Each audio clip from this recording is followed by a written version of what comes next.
All right, so my suggestion is get all your stuff laid out. Go individually one by one and kind of have a plan before you get started. You can have the lights to where they go with the curvature of the bar, or you can have them to where they're all going to be facing forward, or you can have the center four facing forward and out to kind of can it out. The way we're going to go is they're all going to match the curvature of the bar, which will give it kind of like a floodlight appearance. So all the hardware is included. Drop in your bolts. When you drop in your bolts, you can do that. And then you'll have to flip it over to put the washers and nuts on. I wouldn't tighten them all the way down. Not until you get the lights on there and make sure that it's going to be what you want. Uh, but it shouldn't be that bad of a job. But, you know, it's going to be back and forth the whole time.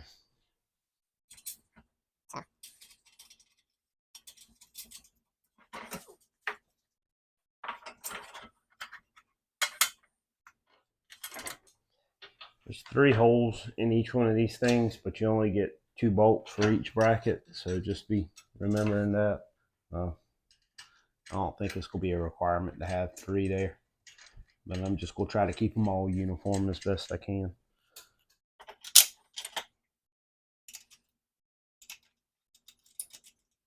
I wouldn't tighten them all down until you got everything on there, kind of get an idea of what you want and how you want it. Then I would go through and start tightening stuff down. But for now, I'm just getting them put on and mounted.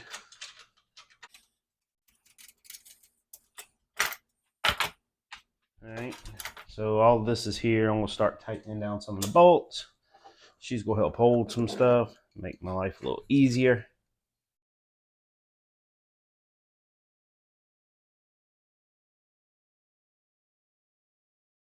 All right, everything here is mounted up now. We got them set up the way we wanted it. She wants it in the flood setting, so they're all rolling with the curvature of the bar. Now the time is to go ahead and mount the individual lights. She laughed at me earlier. I got my Jeep cup out. Yes, I do. One at a time. So they really packaged this thing well. Let's be honest.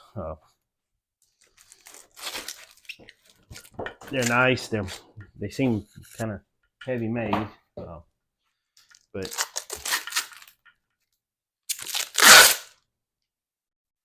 they're some type of aluminum housing, it seems. So the lights will drop in like so. And then there's a spot back here in the back for the wires to go through.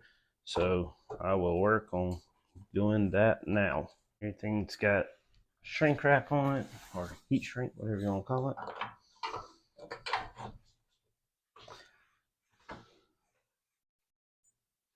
I would say I wouldn't try to do this without somebody helping you. It's nice to have 2 hands. Whole job for the day.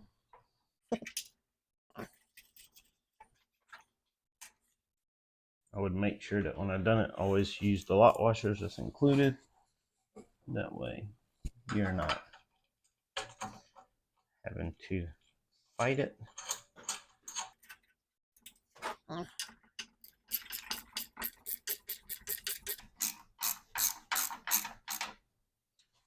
Just take them down and just get them snug.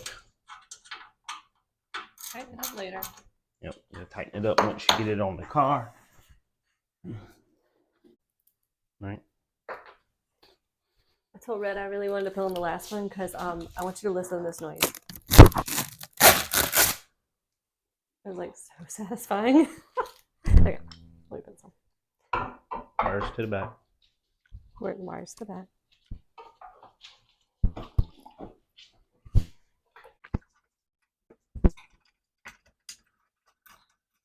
One thing I will say that I looked at when we opened the box up, everything is in,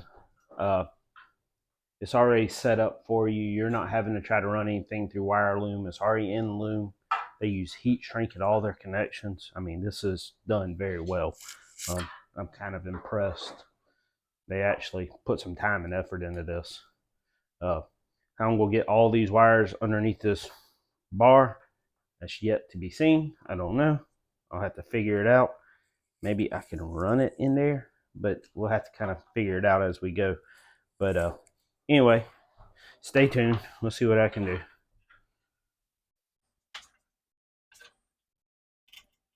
This connection here is just for your power for the LEDs itself, for the actual spot / floodlights that you're going to be running. It does not control the RGB functions, which is the next part that we'll have to hook up with the barrel connectors. But this right here, I mean, pretty good connections. They seem like they're going to be kind of weatherproof. So that part is done. So this here will tie into our relays that we're going to have to install. But to trigger the relays, it'll be coming off of the aux beam switch controller I installed in the Bronco a couple months ago. I don't want to put all of that load on one spot, so I'll be using a inline relay. That way I'm not blowing fuses or messing anything up.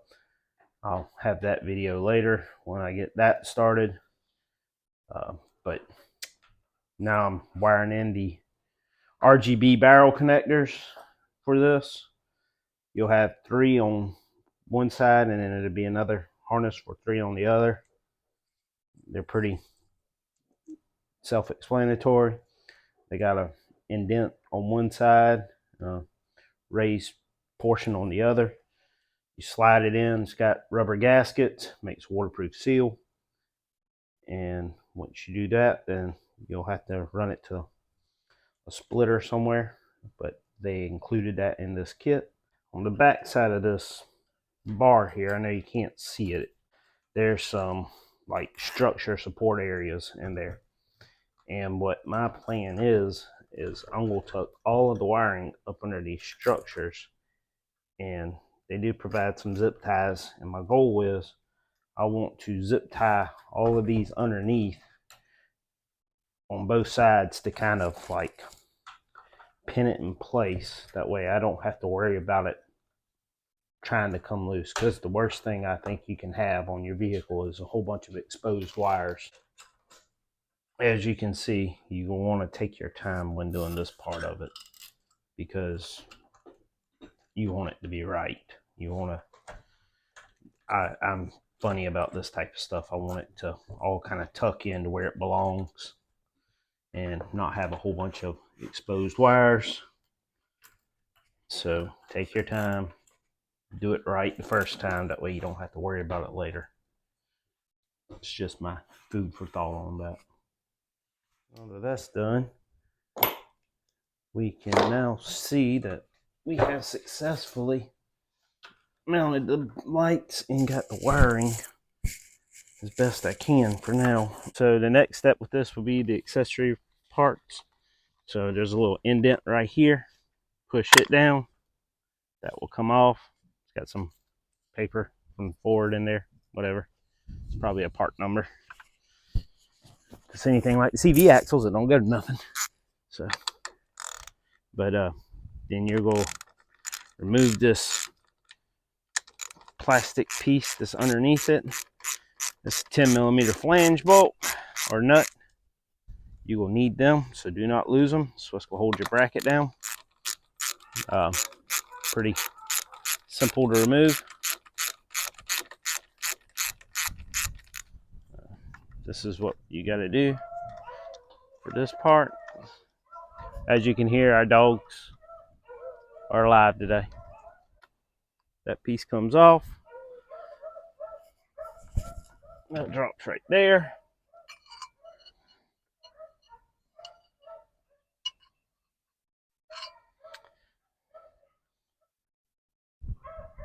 So there isn't a whole lot of instructions behind these, but I did watch a video on it, and it said that there's a notch right here to where it holds it in place when you're doing it. So I kind of looked through the two and found that notch, and that looks like the mount that holds that one right there. So once them are there, then you will reinstall your factory provided flange nuts.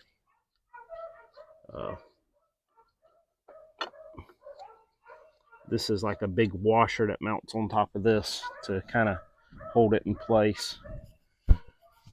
So take your 10mm ratchet.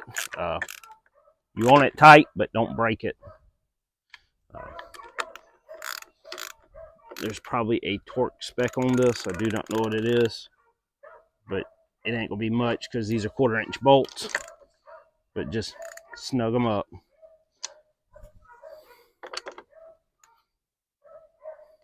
All right, so once again, passenger side, got this little plastic depressed thing there. Pull it out.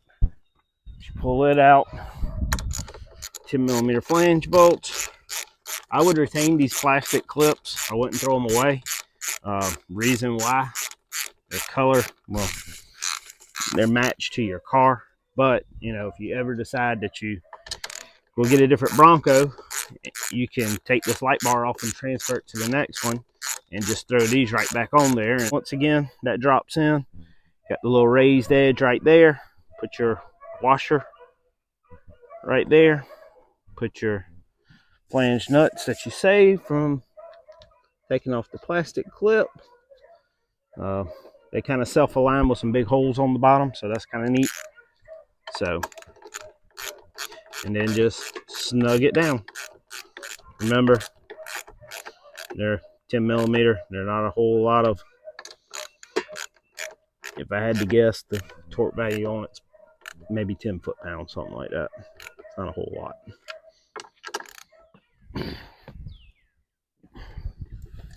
Hold on. What you doing? Okay. Okay, so, yep. I'll put mine on temporarily.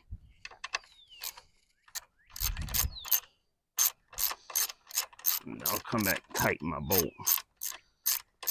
Put all the hardware on it.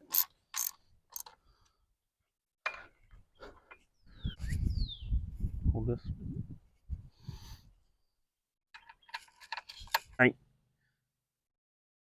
All right, so we got all this up here. I haven't completely bolted all this down yet. I'm still trying to fit and check wiring. Come through right here, there's a little cutout. Pulled it through, then I come underneath here. It's hard to see, but I made some cuts right here. Got it back underneath there to where I'll probably put some putty on it to seal it up. Come through right here, a couple of holes I made through this panel. I'll put some putty on it also eventually, and power wiring run right there. The reason why I did this is I didn't want to be, I wanted it as clean as I could. I didn't want wires hanging out up here. And I also didn't want to drill through the header right here. So the next thing is I'll have to do is I want to get this positioned down, get it tightened down. Once it's tightened down with the bolts, then this will be finished, and then I'll get into wiring in the actual power for the lights and the RGB setup for the lights. I'm not gonna say it's the easiest, so don't sit there and think that this is gonna be something you're gonna knock out in 20-30 minutes. This is gonna take a while, and you're gonna need to be patient with it. So hopefully once I get this part ready, I'll get this all dropped back in, and then we'll go from there and see, make sure that the top closes right. Also, that's my other thing I'm worried about. Where I run the wires, I want to make sure the top's going to seal back up. So we'll do that in just a second.